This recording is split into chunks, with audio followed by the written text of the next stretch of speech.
And now you would understand why, and listen carefully to this, why the rape of a woman gathers more publicity than the murder of the woman. So many women are murdered every day. Does their murder make headlines? Look at the number of homicide cases. Look at the number of women who are being murdered every day. Most people don't bat an eyelid. But rape is sensational. If it's a rape and murder case, then in Europe, it would be mentioned in the media as a murder case, as an aside, as a description it would be mentioned that the woman was raped before being murdered. What is more important is that a human life has been lost. That is the more important and more sickening aspect. That is what should concern people. A murder has taken place. But look at what happened in India. 80% of the public outcry was because of the rape. Only 20% was because of the murder. It is rape that interests people. Are people really interested in the welfare of women? No. Look at their approach towards women. But the moment a woman gets raped, then there is a big hue and cry.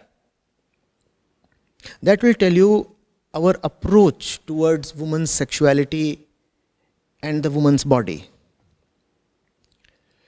We don't bother for their education.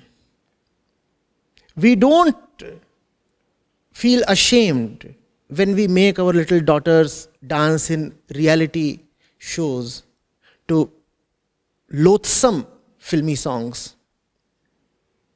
A woman is not allowed to work after marriage. Nobody cares. It doesn't make headlines at all. A woman has unsafe work environment. Doesn't matter. Doesn't make headlines. A woman dies during childbirth. Who bothers? Public spaces are not woman friendly. Who bothers? Women themselves are getting conditioned to look at themselves as mere bodies. Nobody cares.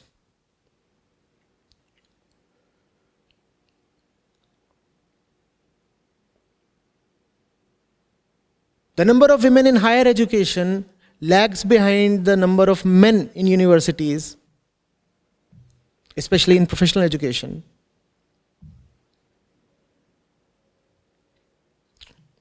That does not make for any sensational media report.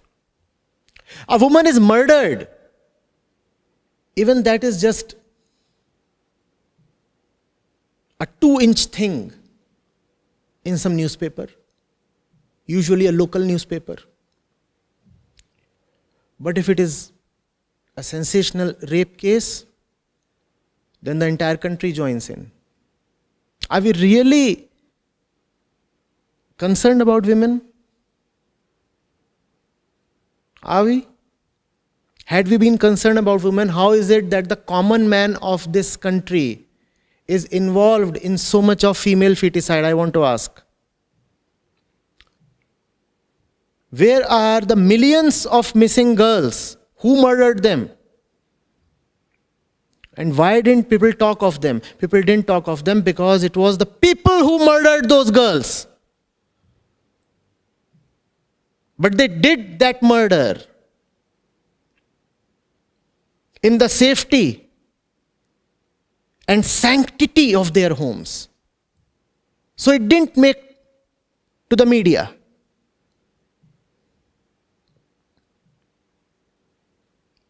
I'm again asking, just calculate the number of girls who are not allowed to take birth every year. Then bring that number down to a per day digit. How many girls are being killed per day by this common man of the country? What right does he have to shout on the streets and remonstrate and ask for blood?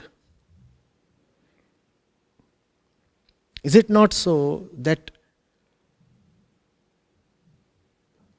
we the people are ourselves responsible?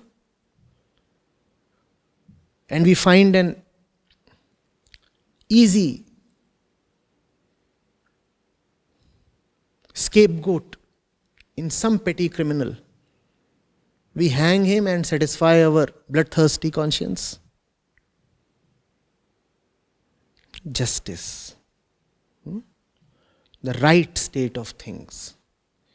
Justice is not revenge. Justice has to do with justness. Justness has to do with rightness. The right state of things is justice. Justice can't really be delivered in a courtroom. Of course, the courts do deal with justice, but that's pretty much superficial. Real justice can happen only when you are just to yourself. Do justice to your own life.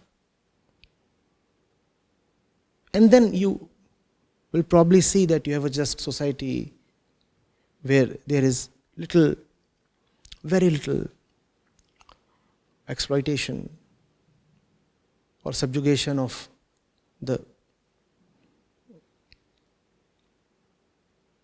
disempowered sections.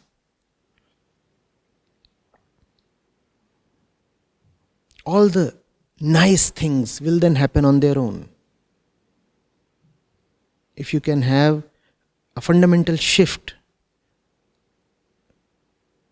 at the level of individual consciousness. I don't know how it sounds to you. Obviously, it is not very compelling. But then, do you have an option? Is there something else that you want to try out? Obviously, you can repeat our age-old tricks. But if you repeat those methods, you will also repeat what you have so far obtained from these methods.